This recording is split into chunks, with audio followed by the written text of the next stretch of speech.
Good morning, cultists! In our previous episode, we left things off after having declared our, insert number hereth war against the Abbasids. You know, when I started this campaign with the intention of playing as a merchant republic, I never thought that I'd be in a state of constant warfare. I guess it is my fault, but still. Having said that though, in real life, capitalism fuels war, and war fuels capitalism. So you know what? This actually makes perfect sense. Except we're not making much money. As a matter of fact, I think we're actually losing money. So in other words, this makes no sense whatsoever. Huh. I think the biggest problem is that we have too many stacks of angry, sweaty assassin men.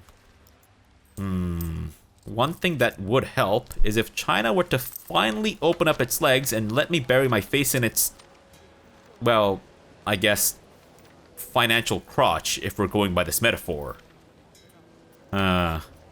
We may want to just do this.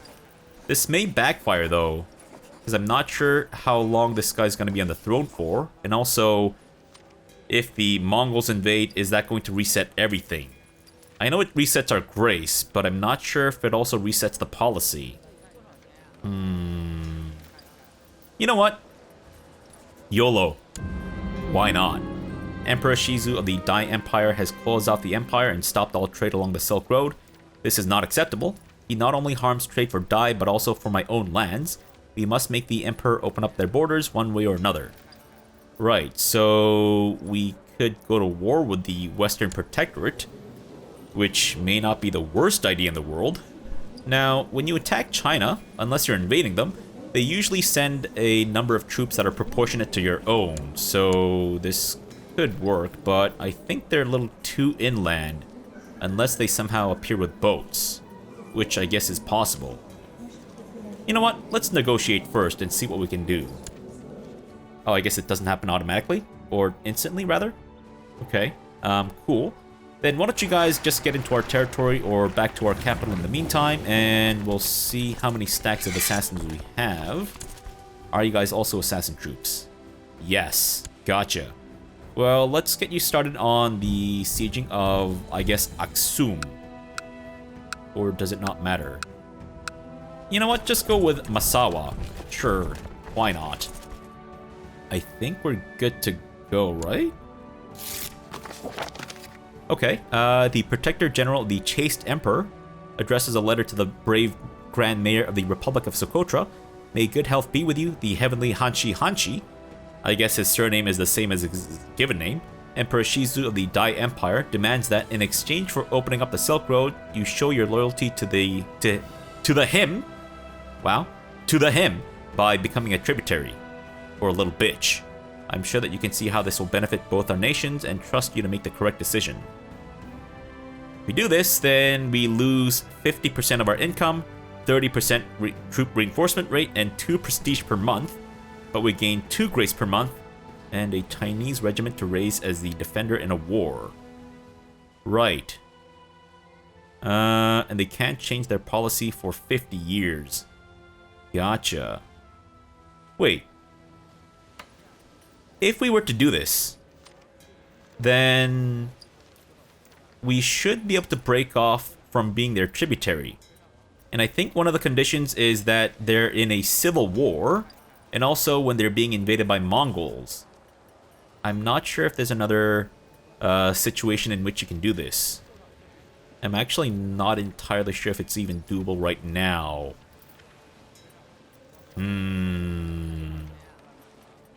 I guess in a pinch, we can maybe just try to become independent violently. You know what? YOLO. Why not? Why not? News from China. Once again, the Silk Road has opened. Negotiations for this began between Hanshi, Emperor Shizu of the Dai Empire, and Grand Mayor MacLeod of Socotra. The two managed to come to an agreement in that the Emperor would order the reopening of trade, and all he asked for was for Grand Mayor MacLeod to show his loyalty to the Emperor by becoming a little bitch. Whilst the Emperor may have preferred to stay in isolation, whispers from the east say that even his closest advisors are pleased with his peaceful outcome. Fantastic, I guess. Question. Can we Wow. Nice. Okay, so we can do this when they're in a civil war or being invaded by Mongols or by Jurchens.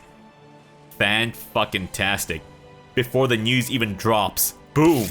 No longer a tributary. Nice. The Heavenly Hanshi Emperor Shizu of the Dai Empire, wishes for you to understand that he can not tolerate such a lack of honor or loyalty from his tributaries. Your actions will be dealt with. Right.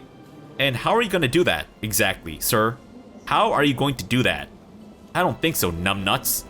Fan-fucking-tastic. Alright, so can we... Yes, okay, so we can give them some tributaries in the form of... Or rather, give them some eunuchs in the form of maybe my court rabbi. That's a fair bit of value there. What about concubine? My granddaughters. That reminds me, we should get them converted to Judaism. And what else? Commander.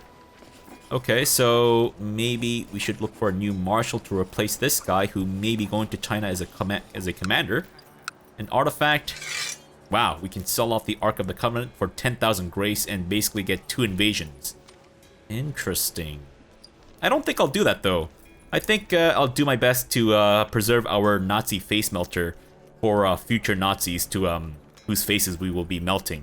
In this timeline, that is. Alright, so... Let's see, we need to find ourselves a new court rabbi as well as a new martial type character. First off, let's see.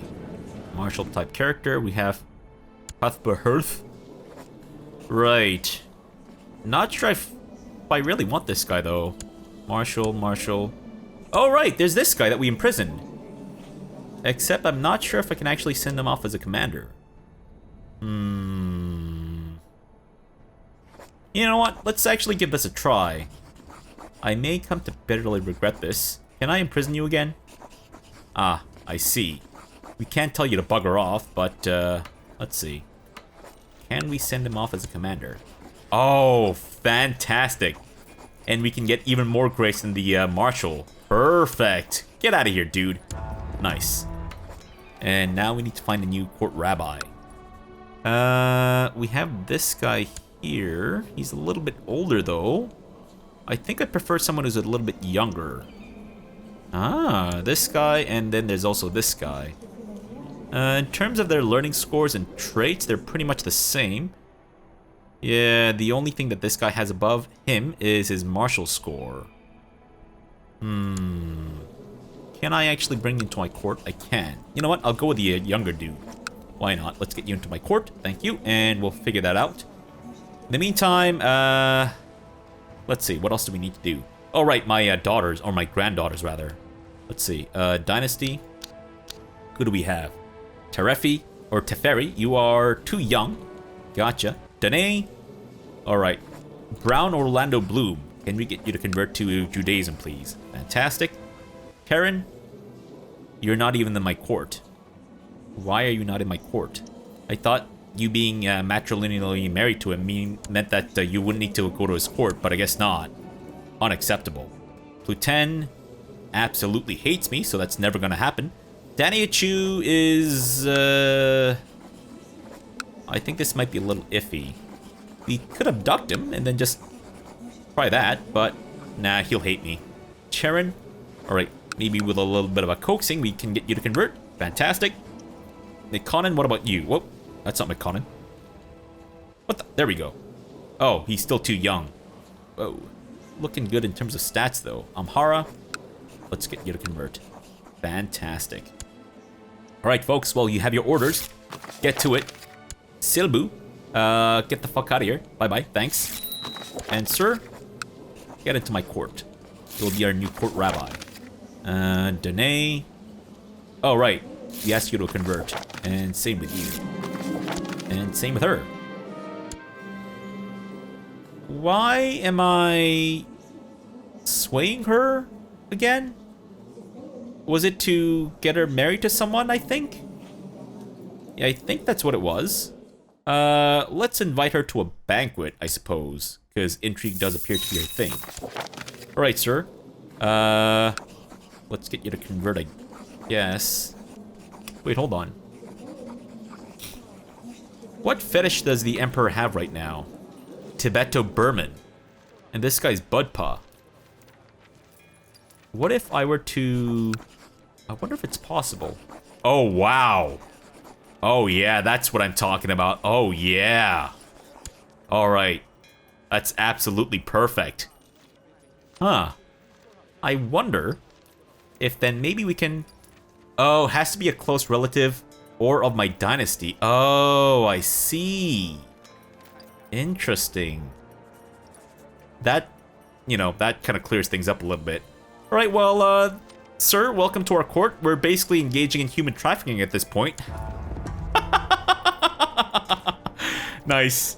Thanks, dude. Bye, dude. Great.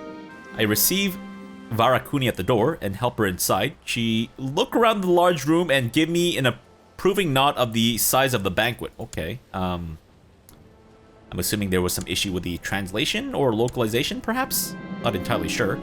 Several hours pass, and Varakuni seems to enjoy herself.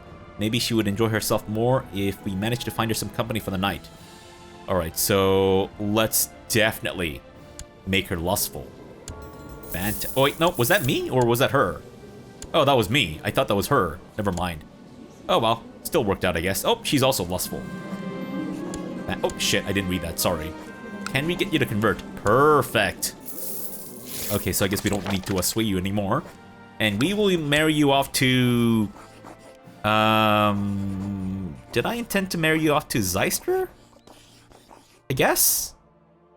I think so? I could be wrong. But go for it. Why not? Alright, fantastic. And I think Brown Orlando Bloom also needs a wife. So let's see if maybe we can find someone who's fairly decent. Zunist! Really? Interesting. Very interesting. Although... Oh, he's too young. Yeah.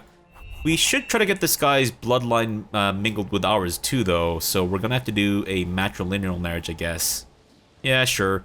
And speaking of which, so I guess the whole fact that we're able to do matrilineal marriages as a merchant republic is a bug? In case you're curious, I'm just gonna show you the game rules. So Iron Man mode on and achievements enabled. And gender equality is default. So I guess whatever is enabling us to do matrilineal marriages as a merchant republic is a bug. And it may or may not go away once we get a new title. Which kind of concerns me a little bit. I'm not sure if Bilquis's son is going to come of age before we get this whole thing figured out.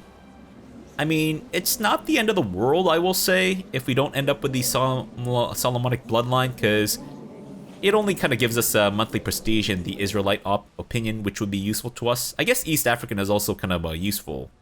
Yeah. I mean, if we can, then that'd be great. If not, then not the end of the world. It's fine. We'll figure out something else. Hopefully we can get the custom bloodline, though. I'm thinking... I'm not sure if I actually want to get the one to, what's it? To remove the whole known murderer thing. I think I always go for that whenever we have the option. But I might try for something else. I mean, no guarantees, though. Right, so let's land these dudes. Thank you. And I want to do a head count to see how many stacks of assassin troops we have. So you guys can get on the boats, because you're retinue. Alright, so there's 2 stacked there, and... Oh, no. Ah. Okay, so... including those guys, we have 8 stacks of assassin troops. Oy vey. Okay, so that's what's costing us... I mean, I kind of knew, but I didn't think it was this bad. Damn. Okay, do we want to maybe dismiss some of them? I'm thinking maybe once they get like below 1,000 or something, we should probably dismiss them. I'm not sure if we actually spend the same amount of money maintaining them as we do like a full stack. I wish this was a bit more transparent. Sad. Oh, whoa! Look at that! We're actually making a shit ton of money from the trade now. Well, I mean, ish. Okay, since we are making a decent amount of money, can we actually maybe lower the campaign funding here? Yes. Now, if this man were to suddenly snuff it, we could probably lower it even more because his heir is even younger. Alright, let's try for it. And pray that we don't get caught. Knock on wood. Yeah, go for it. And we can arrest John of the Forest. Nope. Baron Hakim. Why? I guess he's just batshit crazy. You're trying to kill my steward? I don't fucking think so, numbnuts. No, dude. Don't kill my steward. He's currently searching for an artifact, which I'm sure will be the tongued butthole of some ancient saint or whatever garbage nonsense. Ugh, it's always garbage nonsense. Oh well. Can we get both stacks into the boats, please? No? Okay. That's very unfortunate. We do kind of need to lower our vassal boats, though. I guess we can't. Why? Is it because we have troops in there? Is that why? Oh, I didn't realize that that wouldn't happen automatically. Gotcha. I'm gonna temporarily use my domain boats. Oops. Didn't mean to do that. Whoop, what am I doing? What am I doing? Nope, that's not it. Son of a bitch. There we go. Oh, sorry about that. And you guys can just stand down for now. Thanks. We only need this stack here, I think. Alright, since we have a decent amount of money, I think I'll actually go ahead and upgrade our mansion again. And once we do, we'll actually be within our trade post limit, if you can believe that. Fantastic. Ah, our plot to assassinate is underway. And Shy Hawk appears to be the one to actually take this on himself. Let's just hope that he doesn't become a known murderer, because that would suck. Alright, let's get you landed. And we'll send the... Let's see. Oh, no. Big stack should go into Aksum, and the small stack should go into Masawa. Alright, go for it, kids. Fantastic. Hop holding and Masawa taken over, and we have our siege leader in there. Nice. I guess our rabbi snuffed it. Oh, no, this is Karen's wife, or Karen's husband, rather. False religion. I have to pay you $200 to get you back into my court? Unbelievable. And we have a new granddaughter. Oh, Dimitri's. Gotcha. Nice. With his new wife, I guess. Oh no! What an upstanding gentleman. He's dead. Oh well. And now we have... Yes. Okay. That should be good enough for now. Although, if we kill 2 more of these guys, then we could potentially get a child in line, meaning that he'll get no respect. Ah, yes, that's how we should do things. I think the way to go in terms of election stuff is to wait until your rival families have, like, children, and then just kill them off until a child is on the throne, or whatever, I guess. So that they get no respect like Rodney Dangerfield. And Karen has come back to my court. Good. Convert to Judaism right now. Alright? Unbelievable. Your mother would be so disappointed in you. Because your mother is Adina, the very woman who actually converted us to Judaism in the first place. And my wife has food poisoning. It may be time for her to go, but we'll, try our best to keep her alive, I guess. Because what? Her stewardship is still 15. Could be better. Well, I guess her sickness isn't really helping the situation. Alright, so that's Masawa fully taken over. Fantastic. And they have about 10,000 troops in Safed. Huh. I see. They're dealing with this rebellion. Now, there is something that I want to do with the Abbasids, and that's to take the trade post in Arsuf. Not because I actually want the trade post itself, but because this will give us an excuse to attack and take Arsuf. And then once we have this, we can do a holy war for Jerusalem. Yeah, and once we take this, we should be able to build the 3rd temple. Assuming that we have enough wealth. And then we can get ourselves our very own head of religion. I think the title is Kohen Gadol? I could be wrong. But I think that's what they're called. Yeah, and once we get this guy, we should be able to get great holy wars and such. That'll be awesome. Wait, when do we get to form our holy order and such? I forget what the stipulation is. but I should probably look into that. Wow, an army of 30 dudes. How can I say no? Wow, really? We don't have a lot of mercenaries available to us. Is it locked behind religion or region or maybe culture? It might be all of the above. I'm not actually sure. Oh well, that's... Oh no! Why are we over the supply limit? Just barely. I guess we should maybe get some of these guys the fuck out of here. Yeah, why don't you go on down to Aksum, that appears, which appears to have a better supply limit. And another Kickstarter. Fantastic. Well, we saw a good return from our last one, so why not? As long as they don't use the shitty-ass ukulele music again. Whoa! Really attractive, shrewd, brawny? And cruel? A woman after my own heart. And a mother whose face looks like a fridge. Oh, that's perfect. Except you're an indulgent wastrel, which is not so great. Your fertility is not great either. You know what? I wouldn't mind bringing her into our court. Oh, we can't. Oh, what if I bribe her? Now, her opinion with her liege is fairly good, so... Yeah, didn't think so. What if I let you go, and then just buy your favor? I'm not sure if that would work, but let's give it a try. Because I don't think we're gonna be able to convert into... come back into our court otherwise. Alright, I think that might work. Hopefully, just don't get married in the meantime, please. Court? Oh, this place. Right. Right, miss, get into my court. Ah, there we go. Fantastic. Not sure what I intend to do with you, but, I don't know. Maybe we'll just keep you around for something. Right, what's this? Betrothed. So, I guess this lady's in my... Whoa! Really? Okay. Well then, you are absolutely not getting betrothed. Abso-fucking-lutely not. Nope. Don't think so. There we go. Are you unhappy that I broke your betrothal? No. She's unhappy that I'm a filthy, filthy heathen. Gotcha. Let me bribe your ass and see if maybe we can get you married to someone else.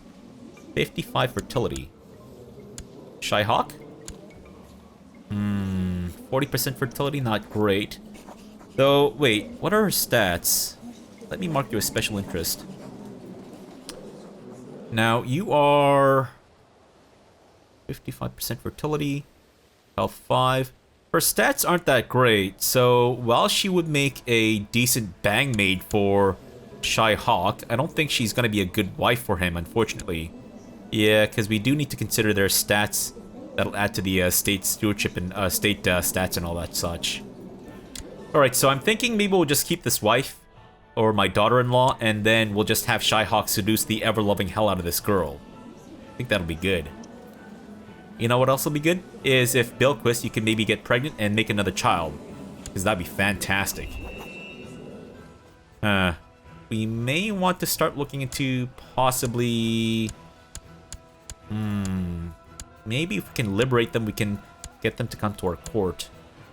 They're all in his council, though, so not gonna happen anytime soon. Yeah.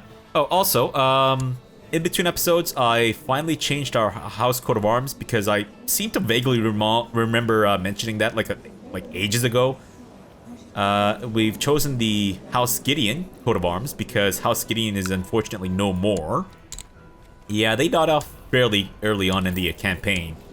So this guy died at the age of 66 in 789, and his son Gideon died in a drowning accident at age 29 in 784. So he died before Phineas did, and Phineas unfortunately did not have any more children. So House Gideon itself may be gone, but we're gonna carry on the, I guess, coat of arms.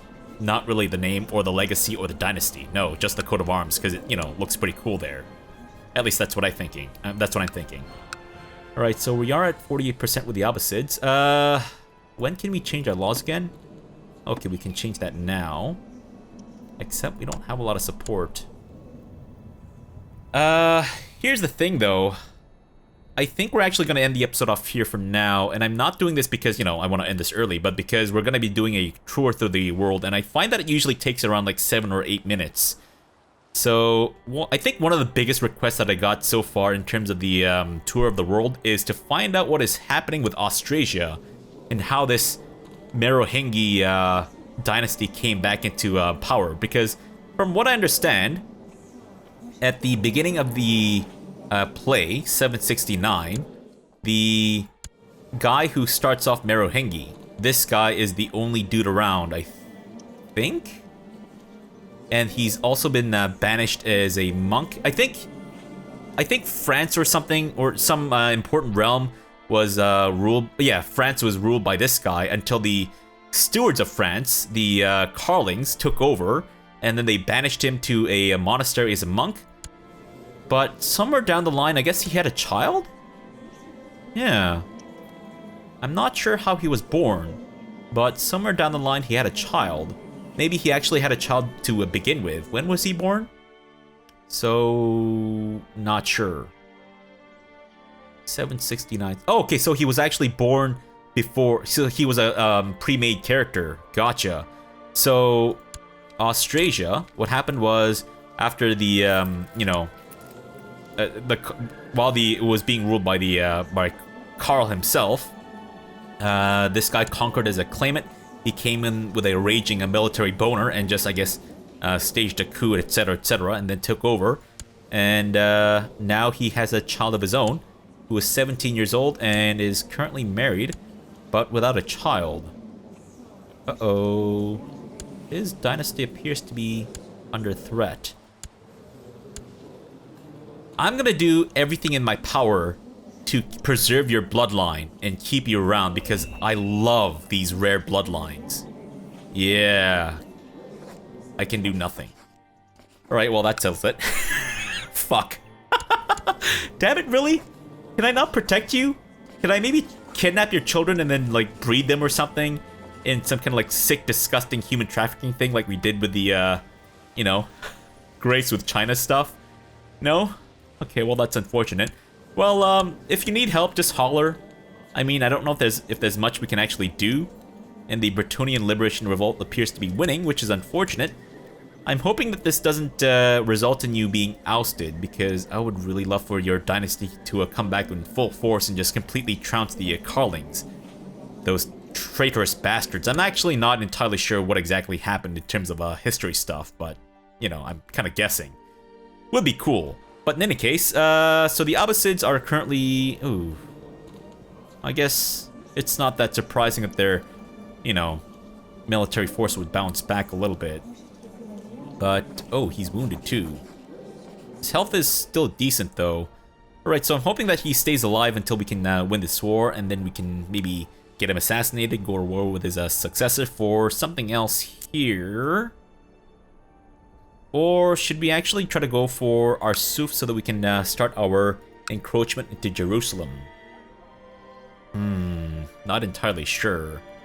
We'll have to decide on that for sure, but we'll do what we can. But while we wait for the assassination, maybe we can go to war with some state in India again? Perhaps? Maybe. Who are these guys?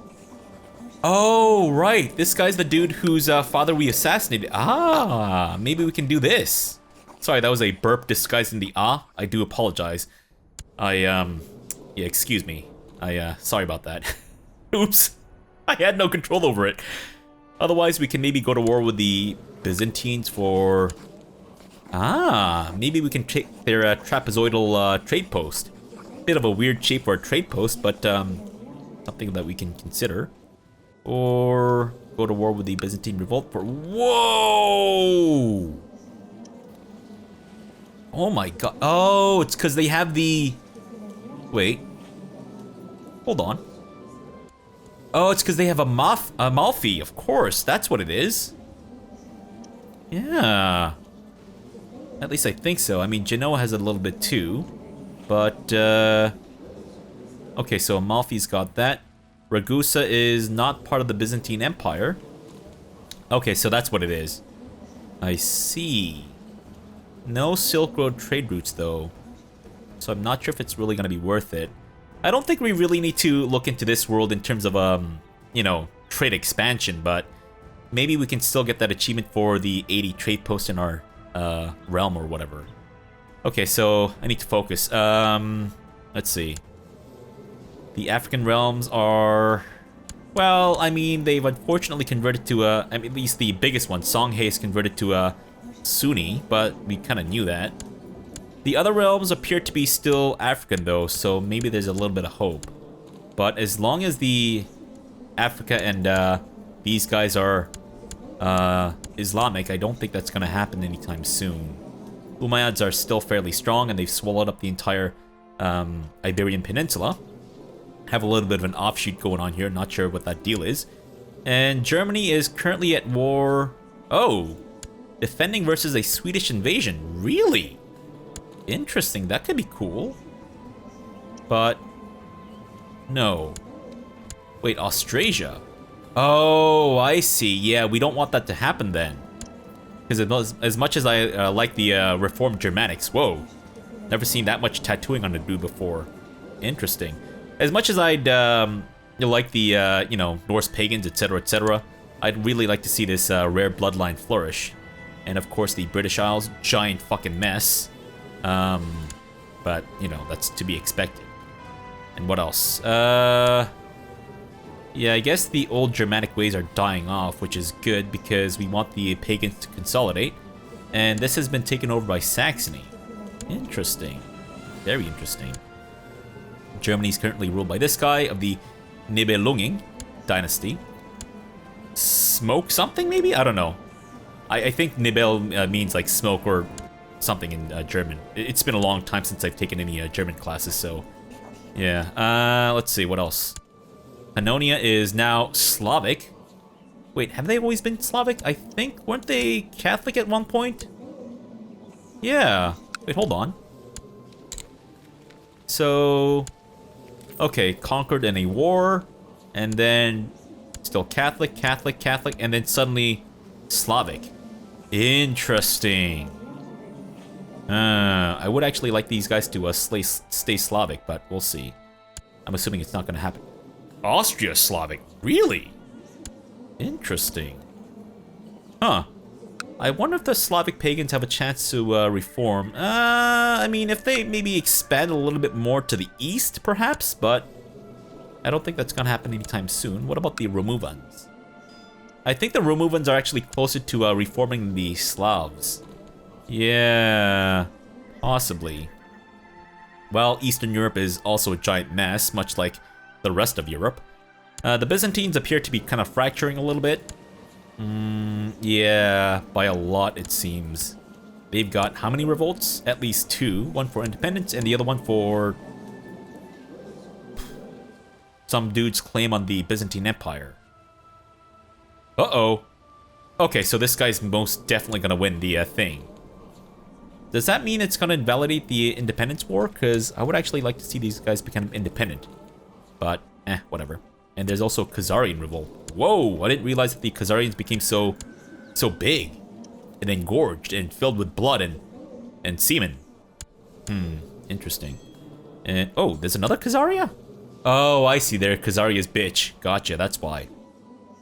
And of course, the steppes being dominated by mostly the Uyghurs, I think, who are now Manichean. Huh, interesting. And Suaminusco, I don't know if they'll... I mean, they could. It does seem that maybe they have a fair bit of a... territory that belonged to them. Now, they do need to build temples there, though. Oh, no, turns out they already have them. I see. So these guys could potentially, if they can get their moral authority up to 50%, they'll be able to reform, which will be pretty cool. I've never seen the Suaminusco religion get reformed. I've only ever seen, I think, Germanic and... I think that's it. I don't remember if I have ever seen any of the other pagan religions reform. So it would be nice to see that happen. You know what? Tengri might be the closest. Yeah, Tengri is definitely the closest. So maybe we'll see that happen. And Tibet's still staying strong, which is kind of surprising. I mean, besides the Tibetans and the Abbasids, I guess. I mean, you know what though? I think overall the blobbed realms are still working out pretty well. Yeah, I think the only ones that are not faring so well right now are the Byzantines. That's about it. Okay, so religion map mode in case you're curious. A little bit of a heresy going on here in Ireland. Cathar heresy, which is actually not that uncommon, I found. Yeah, and here's the cultural map mode. Oh, there's Saxon up here now. Interesting. They got to convert that culture very quickly, it seems. Cuman, Uyghur, Han, Budpa, the various Indian cultures. And still largely Somali in this part of our world, but we are starting to convert a little bit of the, I guess, former Bedouin places into Ethiopian, which is pretty cool. Yeah, I think that's about it. Alright, well, let me know if there's any other questions that you have regarding some of the realms. I probably won't see it until the, yeah, I mean, I probably won't be able to act on it until the next week, but still, it's good to know in advance, I guess. Alright, well, that's going to be it for our episode. I apologize for the rampant amount of jibber-jabber and not so much progress, but in our next episode, we'll come back and we'll hopefully get our law changed sometime soon. I don't think we missed too much time on this. Or am I off by a year? I'll need to figure this out, but I think we might just buy their favor and do that for now. We'll see, and we can also maybe try to work towards... Ooh, sending another concubine to China. Yes, and then that would leave us with like 460 more grace to earn before we can get that trade agreement. Though we may want to wait until we see what happens with the Mongols. Although, it's a bit of a gamble either way. I guess we should try to get that trade contract immediately, because otherwise we're just going to lose all our grace, and the dudes whose testicles we've, you know, lopped off will be will have been for naught. At least I think so, but we'll see. Alright, so for now, thanks for watching and have a good breakfast!